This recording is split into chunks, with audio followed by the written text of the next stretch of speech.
السلام علیکم مائی YouTube family. تو کیسے ہیں آپ؟ امید کرتی ہوں کہ آپ سب ٹھیک ہوں گے۔ تو ویلکم ٹو مائی چینل اپنا ورلڈ۔ تو گائز، آج کی ایک نئی ویڈیو کے ساتھ ہم حاضر ہیں۔ اگر آپ کو ہماری ویڈیوز اچھی لگتی ہیں تو میرے چینل کو سبسکرائب کریں، میرے ویڈیو کو لائک اور شیئر کریں، اور میرے ساتھ بنے رہنے کے لیے میری ویڈیو کو اینڈ تک لازمی دیکھیں۔ ایک بار جبرائیل علیہ السلام نبی کریم کے پاس آئے تو آپ صلی اللہ علیہ وآلہ وسلم نے دیکھا کہ جبرائیل کچھ پریشان ہیں۔ آپ نے فرمایا، جبرائیل کیا معاملہ ہے کہ آج میں آپ کو غمزدہ دیکھ رہا ہوں؟ جبرائیل نے عرض کی، اے محبوب، کل میں اللہ پاک کے حکم سے جہنم کا نظارہ کر کے آیا ہوں۔ اس کو دیکھنے سے مجھ پہ غم کے آثار نمودار ہوئے ہیں۔ نبی کریم صلی اللہ علیہ وآلہ وسلم نے فرمایا، جبرائیل، مجھے بھی جہنم کے حالات بتاؤ۔ جبرائیل نے عرض کی، جہنم کے کل 7 درجے ہیں۔ ان میں جو سب سے نیچے والا درجہ ہے، اللہ اس میں منافقوں کو رکھے گا۔ اس سے اوپر والے 6 درجے میں اللہ تعالیٰ مشرک لوگوں کو ڈالیں گے۔ اس سے اوپر 5ویں درجے میں اللہ سورج اور چاند کی پرستش کرنے والوں کو ڈالیں گے۔ چوتھے درجے میں اللہ پاک آتش پرست لوگوں کو ڈالیں گے۔ تیسرے درجے میں اللہ پاک یہود کو ڈالیں گے۔ دوسرے درجے میں اللہ تعالیٰ عیسائیوں کو ڈالیں گے۔ یہ کہہ کر جبرائیل علیہ السلام خاموش ہو گئے تو نبی کریم صلی اللہ علیہ وآلہ وسلم نے پوچھا، جبرائیل علیہ السلام، آپ خاموش کیوں ہو گئے؟ مجھے بتاؤ کہ پہلے درجے میں کون ہوگا؟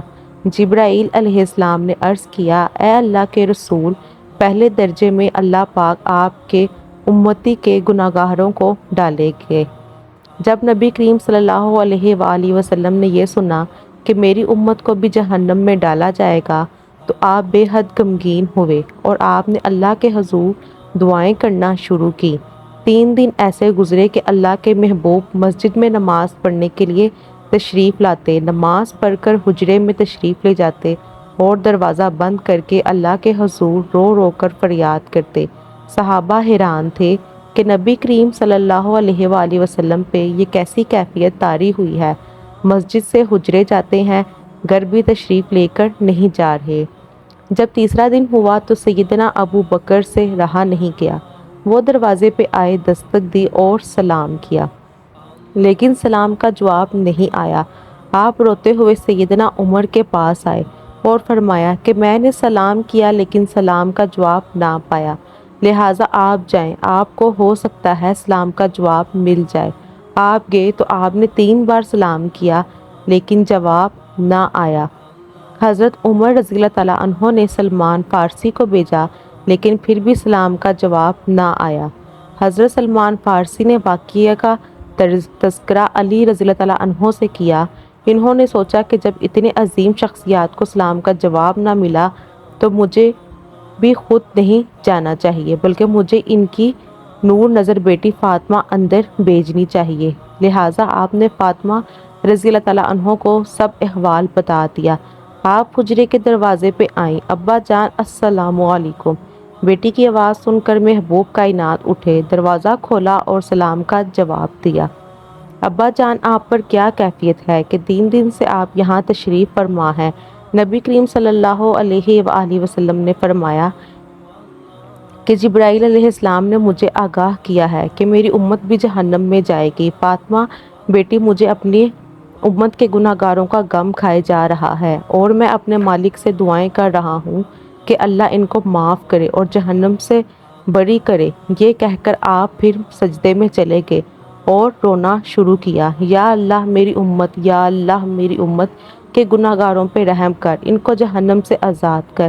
کہ اتنے میں حکم آ گیا، اے میرے محبوب، غم نہ کر، میں تم کو اتنا عطا کر دوں گا کہ آپ راضی ہو جائیں گے۔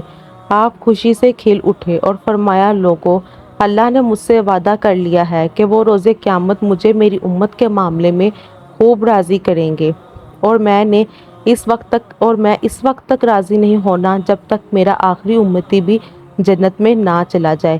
لکھتے ہوئے آنکھوں سے آنسو آ گئے کہ ہمارا نبی اتنا شفیق اور غم محسوس کرنے والا ہے، اور بدلے میں ہم نے ان کو کیا دیا۔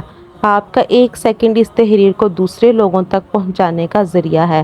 میری آپ سے آجزانہ اپیل ہے کہ لا حاصل اور بے مقصد پوسٹ ہم سب شیئر کرتے ہیں۔ آج اپنے نبی کی رحمت کا یہ پہلو کیوں نہ شیئر کریں؟ آئیں ایک ایک شیئر کر کے اپنا حصہ ڈالیں، کیا پتہ کون گنہگار پڑھ کے راہ راست پہ آ جائے۔